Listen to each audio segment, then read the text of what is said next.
Good morning, good morning, good morning, and welcome to Glide Memorial Church celebration. You know, you have been resurrected for about a week now.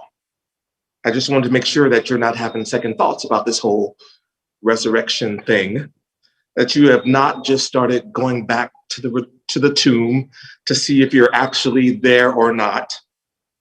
We are still celebrating your restoration. We're still celebrating your redemption. And yes, we are indeed still celebrating your resurrection.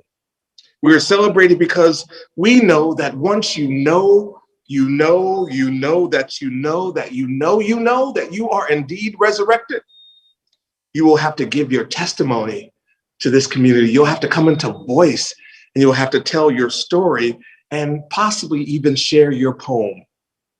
We know that stories don't die. They get revised, they get edited, they get amended, and they get addended, but they don't die. So for this first Sunday of National Poetry Month, we vow to never let empire throw their voices through you. Your story is your story here at Glide. On behalf of our CEO and President, Karen Hanrahan, our board of directors, our senior leadership, our lay leadership, our congregational life leadership, our congregation, our church office, all of our frontline staff, safety team, meals program, and volunteers across the board, our visitors, our friends, locally and globally. I want you to know that you are welcomed here today and always. If this is your first time visiting us and you are online, we'd like for you to stand up. And what that means in the chat is to somehow let us know that you're there.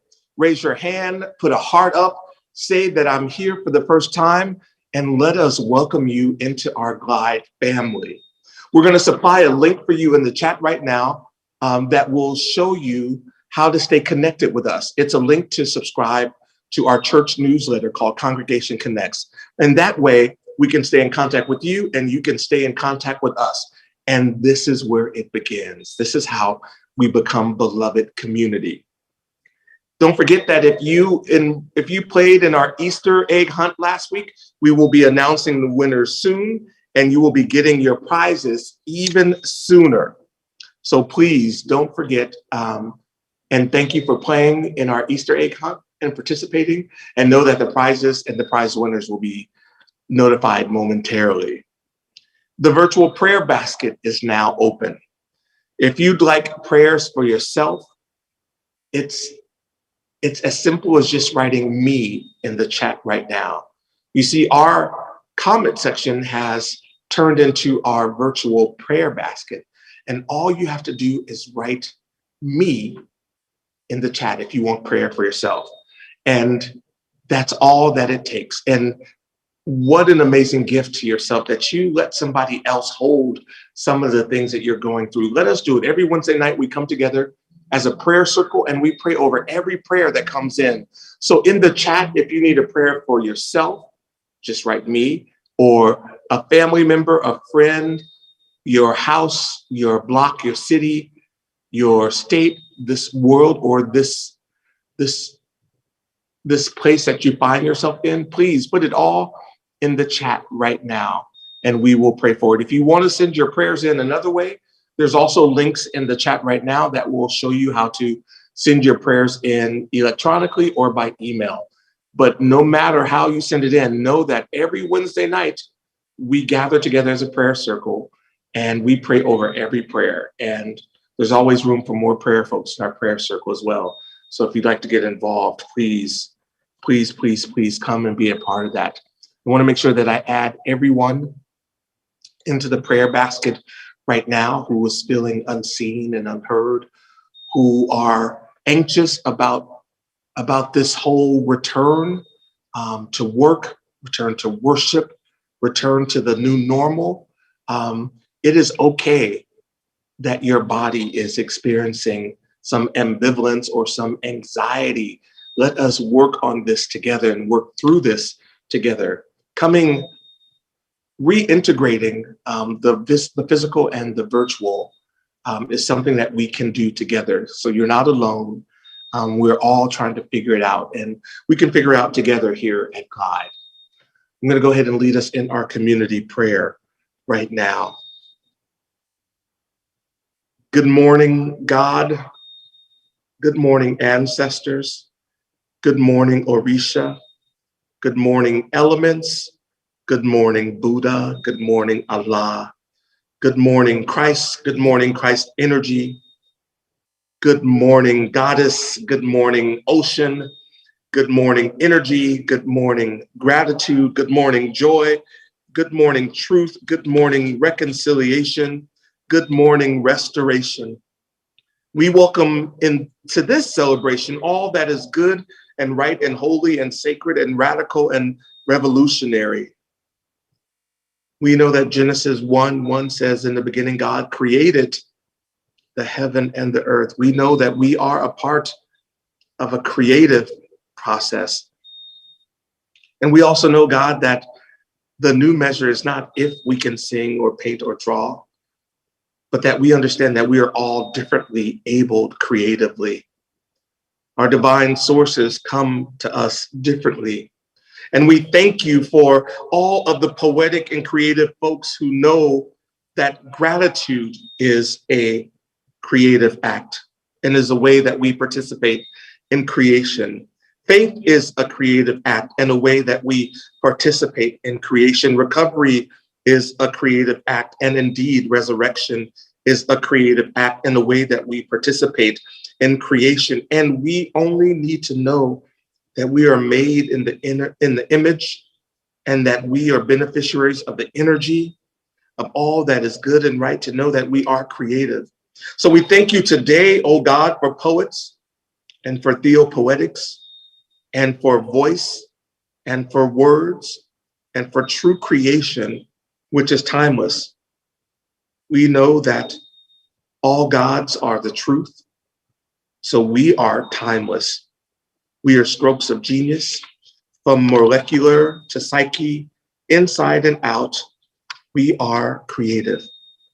Bless everyone within sight and hearing who need to know that there's a seat for them and their story at this fellowship table called Glide. Amen.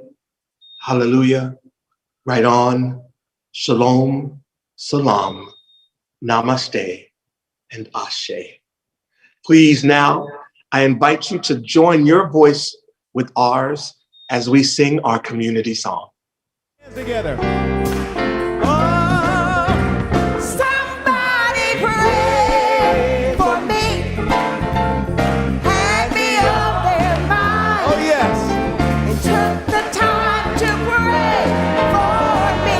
Took the time to pray for me. I'm so glad they prayed. Oh, yeah, yeah. Yes, I'm glad they prayed. I'm so glad they prayed for me.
am so glad somebody prayed for me, had me on their mind, took the time to pray, and took the time to think and put out good thoughts, as people say. My name is Vernon Bush, and we here at Glide love a good community song. We get to sing, and I hope you were singing along.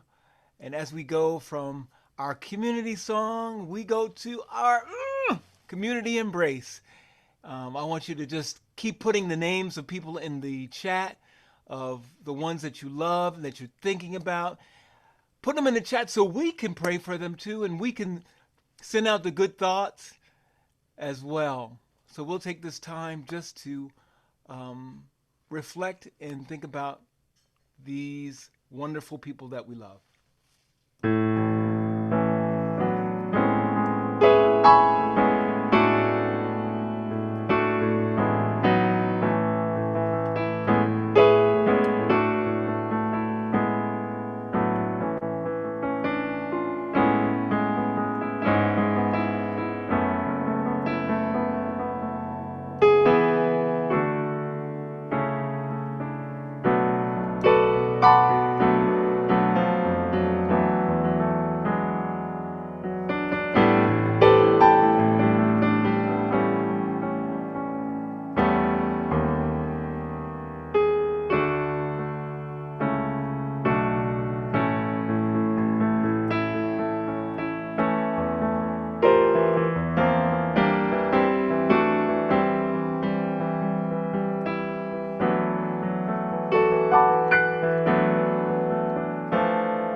Music is such a joy and love that just takes us through the week and through any time of trouble, and just brings us back to the joy, brings us back to the original sound, our own voice.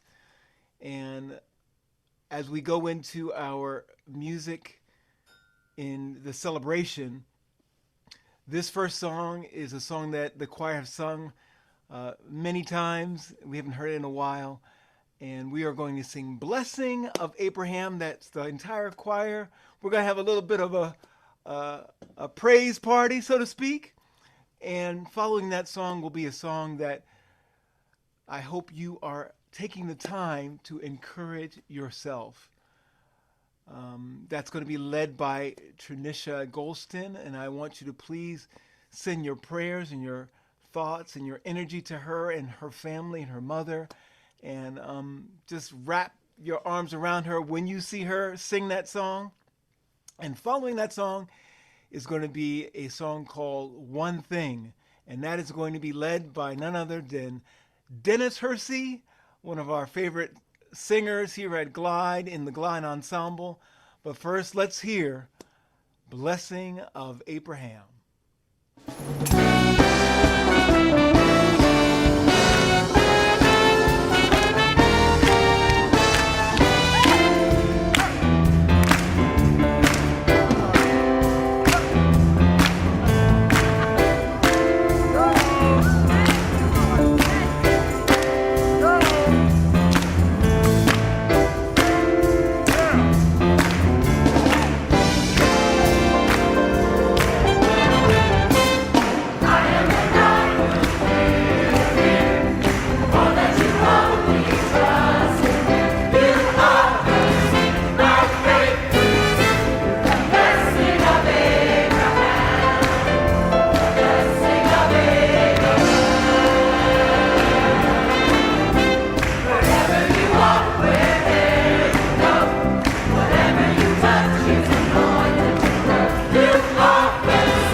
yourself. Sometimes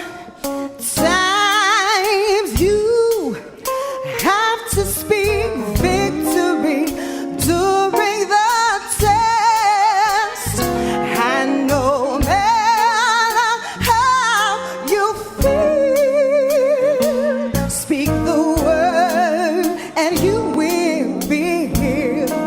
Speak over yourself, encourage yourself in the Lord. Lord, sometimes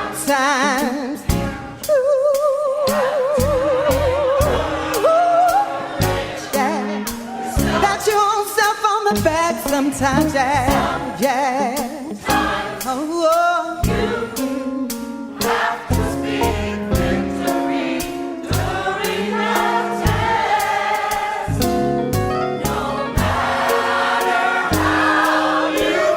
speak the word and you will. Oh, yeah. Speak over yourself. Encourage yourself in the Lord.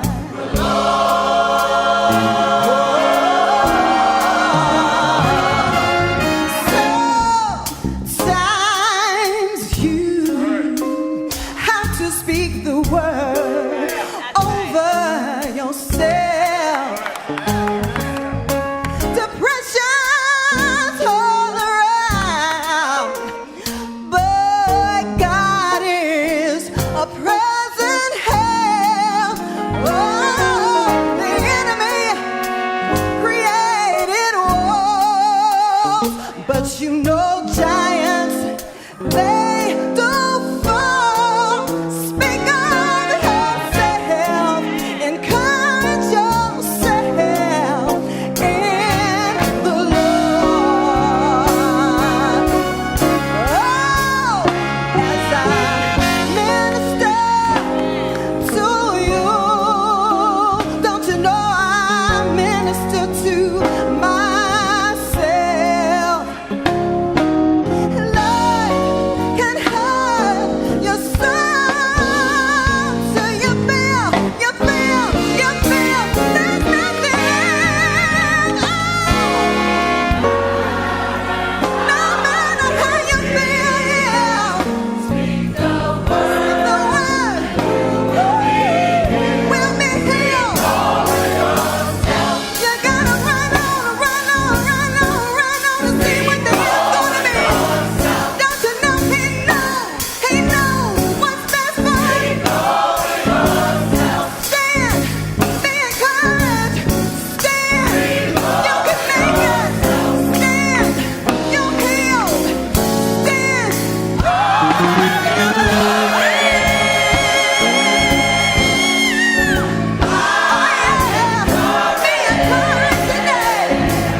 That was Dennis Hersey singing One Thing with the Glide Ensemble. Thank you so much, Dennis. I want to give to you today and share with you some announcements for this week. If today is your birthday, anniversary, or anything that you are celebrating or observing or commemorating, we want to celebrate with you. Put the occasion that you are celebrating in the chat right now so we can surround you with all of the love that Glide has to offer. What you're celebrating, we're celebrating today. Don't forget that you can watch us here on Facebook, on YouTube. You can go to our Glide webpage and get information on where to follow us there. You can also listen to us on Podomatic or wherever you listen to your podcast. If you are analog and just want to call in and listen to Celebration on your phone, you can do that now as well. Just by calling in to the number that's listed in the chat right now, you call once, you sign up, and then the service calls you every Sunday right before Celebration to let you know that it's time to listen. So all the ways that you can participate in Sunday Celebration, we're making available to you. So please always join us here. You can always find out about our congregational life groups by going to our glide.org/church website and find out more about our congregational life groups, including 2 that are happening today. We have Keeping It Real, our community recovery group, and that is recovery from anything. What we know here at Glide is that we're all in recovery from something. So your workaholism and their alcoholism is not that far apart. But if we bring them together, put one another's recovery in proximity to one another, we can heal in front of each other. So do the work and come to Keeping It Real today at 1 p.m. We also have a Pride Team meeting at 1 p.m. today. So if you're LGBTQI plus or a hetero fabulous ally, please come to our Pride Team meeting today at 1 p.m. as we plan this coming year's activities for the Pride Team. For a full list of announcements, don't forget, go to glide.org/church announcements, where all of this will be updated every week and available to you. Thank you so much. It's time for our witness right now. And today we have the first of our month-long poetry witnesses. And we're going to kick it off today with Pam Ward. Good morning, Glide family. We are a family in a circle of strength, love, and prayer, founded on faith, joined in unconditional love, and kept by God. There is a child in each of us who comes out in front of the people we are most comfortable with. I came to Glide over 30 years ago to teach court-mandated parenting for City College. I immediately began coming to church and loved Cecil's spirit-filled sermons and the ensemble's soulful music. When my mental health failed and I lost my transportation, an important connection was lost. But by the grace of God, I returned 8 years ago, joined the Glide Ensemble, the prayer circle, and eventually became a lay group leader for Keeping It Real, Glide's encouragement and recovery circle. I'm witnessing this morning by sharing a poem I wrote to my 14-year-old self. It's called I Speak to Her in Love and Power. At 66, I've lived and learned and even been burned. I feel she needs me to speak to her now, my vulnerable 14-year-old self. Cry, scream, shout at the injustice and pain inflicted upon our body and on our people. There is no shame in righteous anger. We are still here despite the abuse and post-traumatic slave syndrome. We cried under the maternal lash, just as our slave ancestors endured the whip, and we continue to carry the scars. Felt crushed by the teacher who said, "Go back to Africa if you don't like it here." Cringed at the sight of classmates and later comrades beaten by the police. Systemic racism and white privilege, still the language of yesterday and today. Just don't give up, little black girl who still lives inside of me. Despite the system, we learned love and collective living, practiced justice for all, and self-acceptance with our Black Panther comrades, given a 10-point platform to support a remarkable 7 years of work in the heart of the struggle, given the heart to pursue the highest level of education, following the example of the late Dr. Huey P. Newton, a mortal community organizing genius. This set an example for my family to have a love of knowledge and learning. I'm amazed by the grace and blessing to have the love of children, grandchildren, and great-grandchildren. Now, in this lifetime, a mitzvah. Now I tell you, hallelujah, we're making it. We are blessed with the church home, Glide, founded by the spiritual revolutionaries, Dr. Cecil Williams and Janice Mirikatani. I still serve the community through Glide, making a supreme difference in my life and the lives of others. With faith in God and being willing to tell truth to power, I went from a young Panther to a queen who knows her worth in this world, still facing racism, misogyny, and sexism. We might bend slightly and need moments of respite from the depression that must be managed and can't be cured. God saw fit to provide a life partner, a husband for the days to come, who takes care of me, loves me deeply, is proud of me, and supports me in my work and in the community work that we do together. I engage with him to create and recreate this marriage every day. So even when I hear words that cut to the bone from loved ones and strangers, I no longer quiver with fear, but stand taller than ever and remember that I am one of God's children. As Mother Maya Angelou, my Shiro, would say, you've become a phenomenal woman, telling truth to power wherever you go. So be at peace, little black girl. I will continue the struggle and take care of you. Namaste. Thank you so much, Pam, for your witness, for your testimony, for your history, for your journey, and yes, for your poetry. You know, it is now our offering time and our giving time. And this is how you can participate in a story. Your giving and your donation to Glide right now could be a part of your story.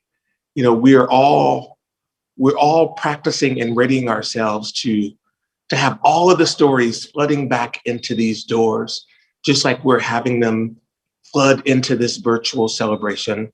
You know, but we want to be ready to receive them. We want to have the doors open, have the hearts open, have the preaching open, have the music open, and new and exciting ways to receive the stories. We know there's another Pam Ward out there. We know that people will return to celebration, you know, both in person and online, and technologically and spiritually, and in trauma-informed ways. We want to be ready to receive everyone. So that's what we're asking you to give into today. That's why we're asking you to open your hearts, open your wallets, and give to this organization called Glide Memorial Church. If you've never given and you understand already what this movement is doing and who it serves and how it's going to be a place for us, you know, to move together in the future, please give. If you're a longtime member but have not started giving, today's the day. You know you'll be coming back to us, and we want you to be super connected by your giving right now. But mostly, please give and give generously.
That was Roscoe Gallo from the Change Band playing Have Mercy, co-arranged by James Henry, featuring Joe Cohen on sax. I want to thank you all for the ways that you give, the ways that you participate, and the ways that you intentionally invest in this community called God Memorial Church. If you should feel the need at some other point in this week to give, our glide.org/igive link is always open to you. There's also the donate button, and there's also the virtual prayer basket as well, and the virtual offering basket as well. So please, thank you, give generously, and thank you for all your gifts. We're going to hear one more song from the illustrious, the triumphant Vernon Bush, who last Friday opened the San Francisco Giants, that's baseball, opening game at Oracle Stadium with members of the Glide Ensemble. So we're really excited for the work that they did there on behalf of the ensemble and Glide Memorial Church. And now we're going to hear from Vernon, and then I'll come back and give a brief word for today. Thank you, Minister Marvin. Yes, it's good to sing again. And this next song that I want to sing for you is a song called God Will Take Care of You. And it was one of the first songs I sang when the pandemic started last year. And I wanted to revisit it and come back to it. There's this little story that goes beyond it, or that is in the making of this gracious and precious hymn that I've sung since I was a kid. It's written by W. Stillman Martin, and he was a minister. And the story goes, he was going to do a sermon at a church that was hours away from his home, and his wife took ill, and he was in a quandary whether he should stay home and cancel the sermon, doing the sermon, or just go. And to make a long story short, his son came up to him and said, "Hey, Dad, don't you think God will take care of Mom while you're gone?" He had to think about that for a second. And he went on and he did his sermon, and he came back, and lo and behold, his wife wrote all the lyrics to this precious hymn. And later that night, he got down on the piano and he wrote the music. So without further ado, this is my arrangement of God Will Take Care of You. Be not dismayed, whatever betide, God will take care of you. Beneath his wings of love abide, God will take care of you.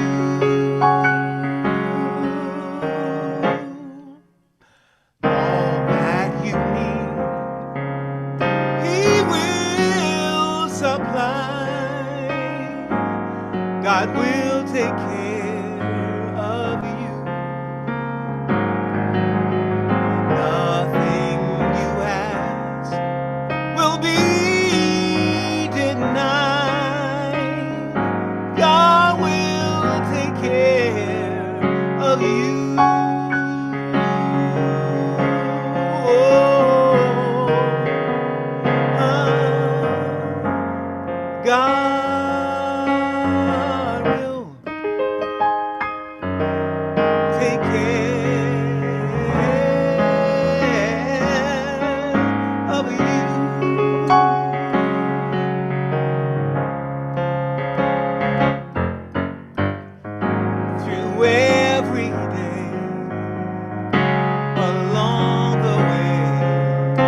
Thank you so much, Vernon, for reminding us that through it all, that God has taken care of us and God will take care of us.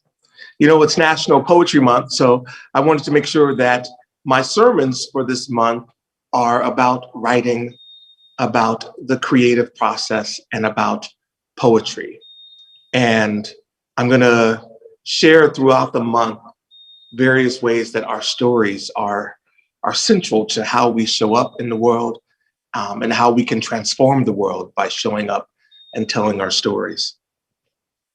In this new beginning, God, create the new heaven and the new earth.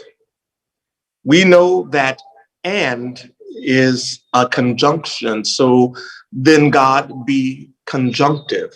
God be the and. God join us. God be our connectivity. God take us jointly, or God do not take us at all. Finish my sentence, God. The earth is without form and void, and darkness is upon the face of the deep. Spirit of God, move upon the face of these waters. From Ferguson to San Francisco, God, be about that fluidity. God, say it, let there be light, and then God, do it. God, be the first light bulb going off. God, be incandescent, be the first sun of our sealed tombs and the first inspiration. Come like morning glory, God. Be the first line of poetry. God, see the light. It is good. Now, God, divide the light from the darkness. Bring us into form, God. God, the first line break. God, the breath of poesis. And God, call the light today, and the darkness call it tonight. And this evening and this morning will not be the latter days, but the first day. God, be the first stanza. Creation now, God. Make sense of it all now, God. God, your only response to formlessness is to be poetry. God, unedit us. Creation is the God journal. Creation is God spitting bars, is the God stream of consciousness. Is God the open mic? Is God the spoken word? Is God the itinerant? Is God speaking in the vernacular? Is God the visionary artist? Is God the folk artist? Is God the poet? Is God the willy-nilly filling this space like that blank piece of paper we all have to face? We pray that poetry will always be our God response to hopelessness. Poetry will always be our God response to state violence, to inequalities and inequities, to poverty and homelessness and inadequacies, to healthcare and glass ceilings for women and people of color. Speak revolutionary poetry, God, and mean it. God, speak poetry that saves lives and mean it, God. Make our poetry and our stories and our remything the appropriate response to why are they killing us? The only way to answer our children is with poetry when they ask, will they mistake my Skittles for a gun, mama? The only way to break down metaphorically their hate of us and transform it into positive energy. Why are they kicking us out of our homes? Why is there no medicine for my condition? Why is there no food on my plate? Why can I work if I want to work? And today, God, from Oklahoma to Oakland, and from Portland to Piedmont, and from San Francisco to San Juan, let there be a radical firmament in the midst of the waters and divide the waters from the waters. Form. God, the water cycle. God, the stones thrown smooth. God, the rock and the hard place. Reshape the geologies of the earth, God. Jericho, God. Tear down the walls to this foundation and to this boredom. We are made from evocation and to be evocative. We are made from invocation and to be invocative. The poetry in us is the God in us. Today, God, We are making the sense and the meaning of it all. We are the revision and the new word count. We are the spell checked. And beloved, today God becomes and makes us the free verse. We are invited as poets to be the long hand of God striking the rock so that all the holy waters may flow through poetry into the world. You see, everybody comes with a story. Our stories carry us, and we carry our stories with us. Our stories have shaped our experiences. When we tell and share and voice our stories, we get to decide which are myths to debunk, truths worth savings, or tales worth repurposing. When told and honored, our stories can be maps that lead us to understanding our core beliefs, our possibilities, our wounds, our traumas, our triumphs, how we view other people. And in the case of the world today, whether or not we believe our stories can be erased. Everybody comes with a story. As Black folks continue to die at the hands of state violence and white supremacy, as women ascend through glass ceilings, as our elders are resisting being invisibilized, as COVID deaths mount, as PTSD mounts, I know that we are called to be writers and to be poets and to be storytellers. We are called with our pencils in hand to the scene of the crime and to the scene of the joy. We are called to tell the stories before the narrative is wrangled out of our hands. We are called to tell the story before we are recast as monsters in the fairy tale of empire, before empire co-ops forces and before it jacks our culture to serve its expediency. We are called to tell the story before we start believing that our narratives must leave our bodies to serve the technological, before our stories have to serve the social and the psychological, before we are labeled as antiquated folk, before we are labeled as old-fashioned, before we are labeled as vernacular, we must insist on making sure we are the only ones who know the words to our stories.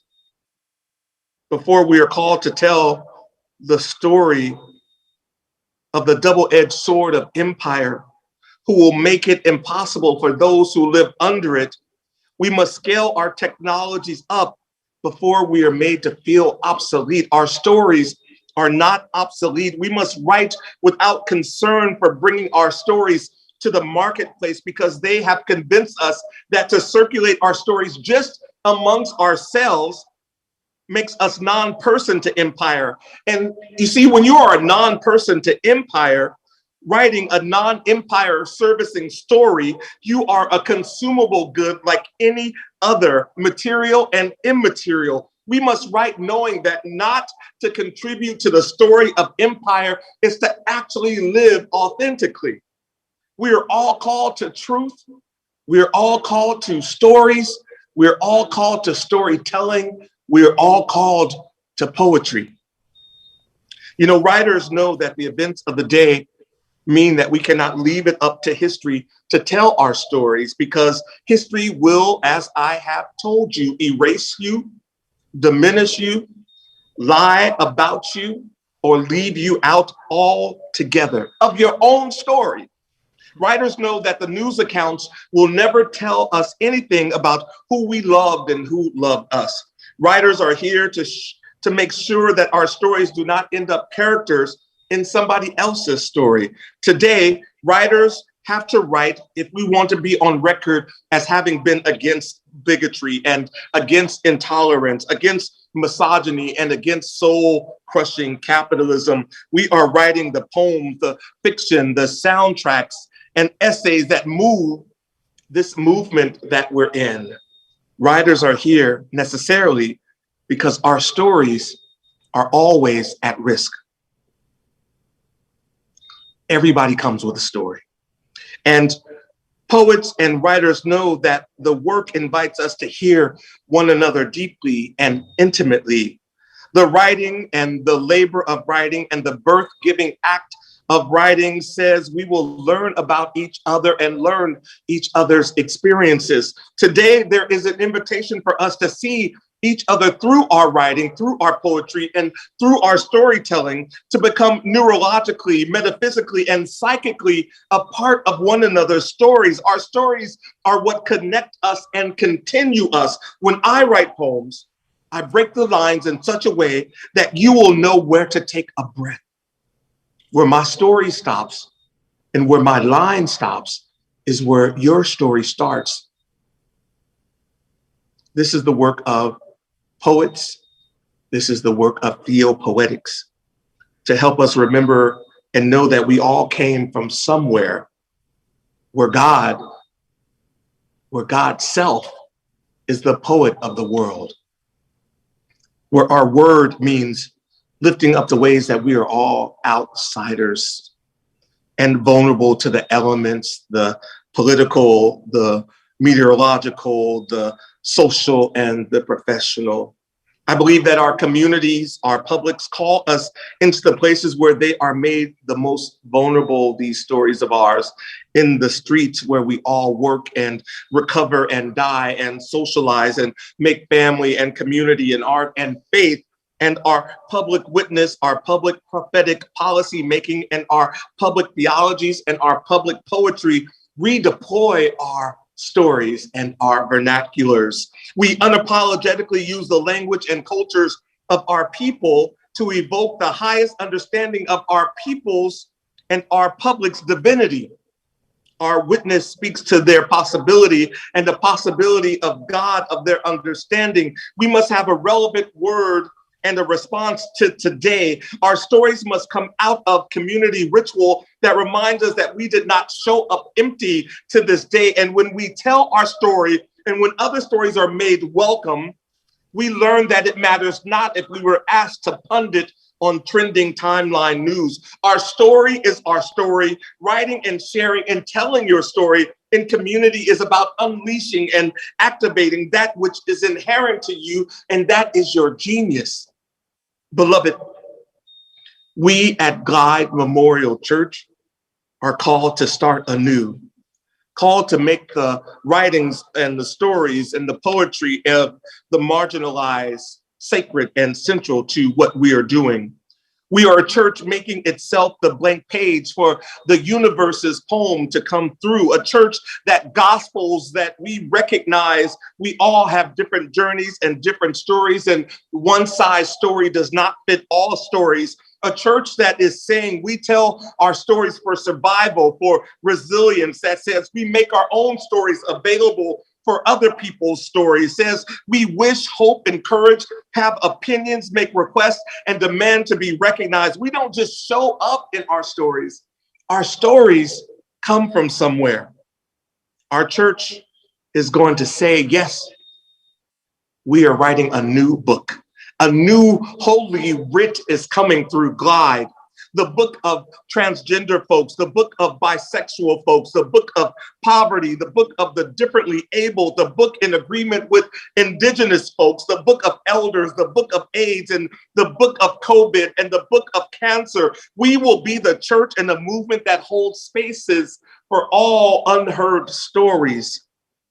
Let's do the work of creative and political accompaniment, walking with the most marginalized and the most vulnerable of stories. I believe that telling stories honors where you came from. I believe that it has always been about storytelling. And I want, beloved, I want you to tell your stories. I'm not talking about your brand right now. I'm talking about your heart and not your marketing strategy. I want you to be heard in intentional community and have your spark fanned and not just your story monetized. I want you to know what they do not want you to know, that your storytelling allows you to imagine other ways out, other ways in, other ways through, and other ways over.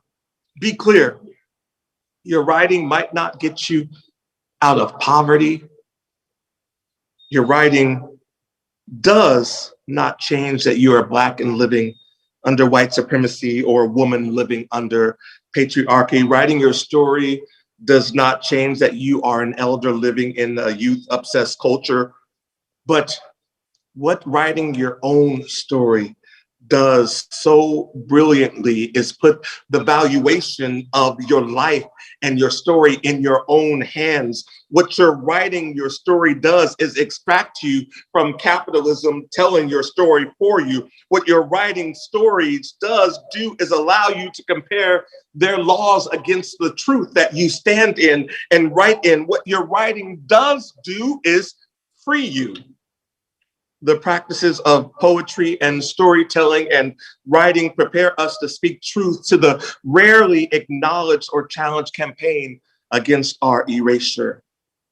Poetry, storytelling, and writing practices carve out the metaphorical and literal roads and ways and steps that we can travel together in our stories. Poetry and storytelling and writing gather us to come and be a part of each other's dislocation and how this knowing about where we are in our stories relates to our own liberation. Did you know that the story of who nurtured you might save someone's life? Did you know the story about what you were healed from might be the balm for some hurting soul somewhere? And yes, your stories allow you to tap into the ancestral knowledge about forgiveness. And yes, telling your story means that you know that there is something in the universe that will attend to your vulnerability and your pain when you tell your story, and it is not waiting for your demise, but it becomes a present help when you tell your story about your hurting. And yes, telling your story says that you know that there is no hiding from community, your kindred, or your family, or your people. And yes, your story allows us to covenant with one another. It says that we will not allow each other's stories to be broken. And yes, your stories, like your fingerprints, say you are unique and you are magnificent. And yes, if you allow me, beloved, I promise that I will keep praying over your stories, and I will keep helping you tell your stories, and I will make sure that there is a space available for your stories. On this first Sunday of National Poetry Month, this is a call to say that everybody comes with a story. We are born into a story. We are born with a story. We have come through a story. We have every right in our voice and in our times and today to tell our stories. In the beginning was the Word, and the Word was with God, and the Word was God. Amen.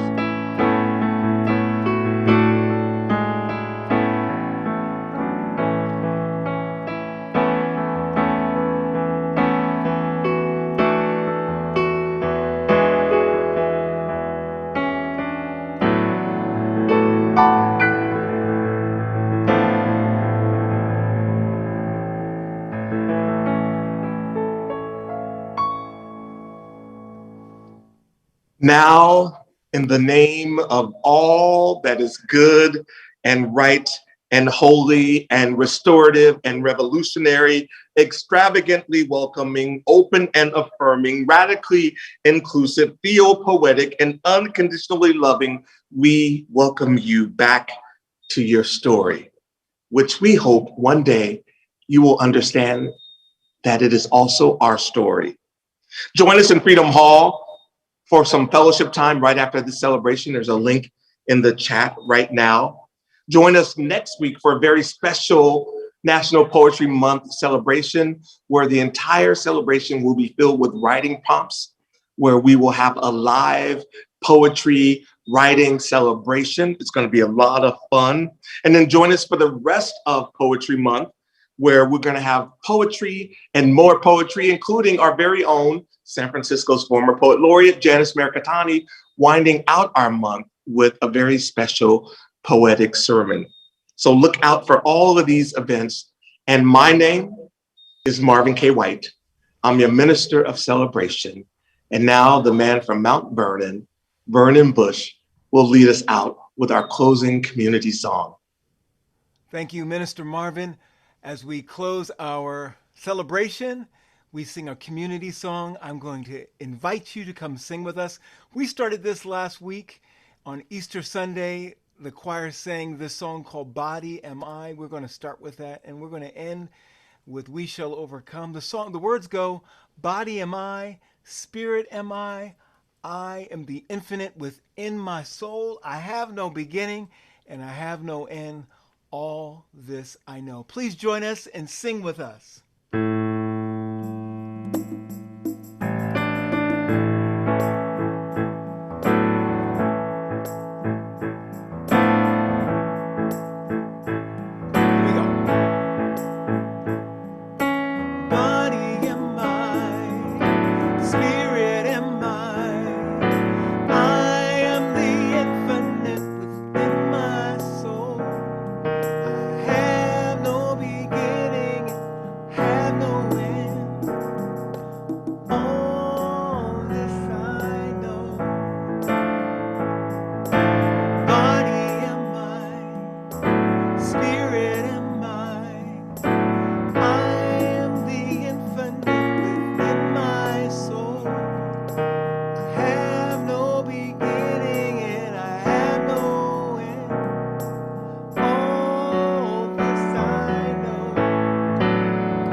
Everyone. All righty. So COVID, let me tell you my story. COVID came knocking on my door. My partner got COVID. He's a correctional facility officer. So it literally came knocking on my door. But when the pandemic hit, of course, the Tuskegee and other different issues that Black people have experience, that that's their main topic. You know what they did to us in Tuskegee, and then hold on, do your research, make sure you do the comparison correctly. So I get it, and this slide was very informative. What I did, I went and found every brown and Black doctor that I know, that I work with, and said, "What's your thoughts on this?" Are you getting it? And would you encourage your mother to get it? And they were all yes, yes, yes. And so what I did was, soon as I got the opportunity, I work in the pulmonary department. So I was one of the first groups that was able to get it, signed up for it. It was no different than taking my daughter to the doctor to get her vaccines.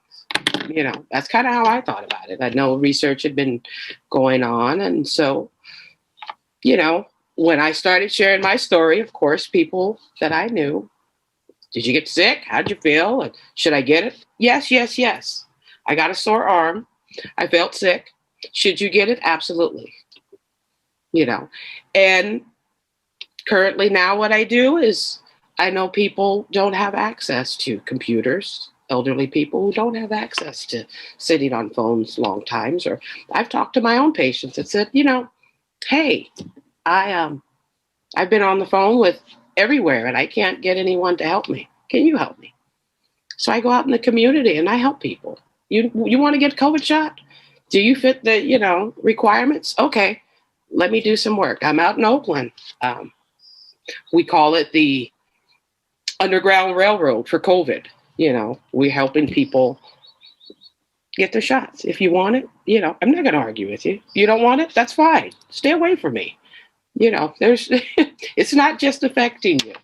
So I'm encouraging everyone, not just people of color. I'm encouraging my own family members, my community members, my neighbors, my church members, whoever, get it, because it doesn't, it's moving, it's going away slowly, but, it's here, and COVID is real, as much as, our folks, they did this to us and they did that to us. Yeah, they did. It's a lot of things going on, but COVID's real and COVID kills.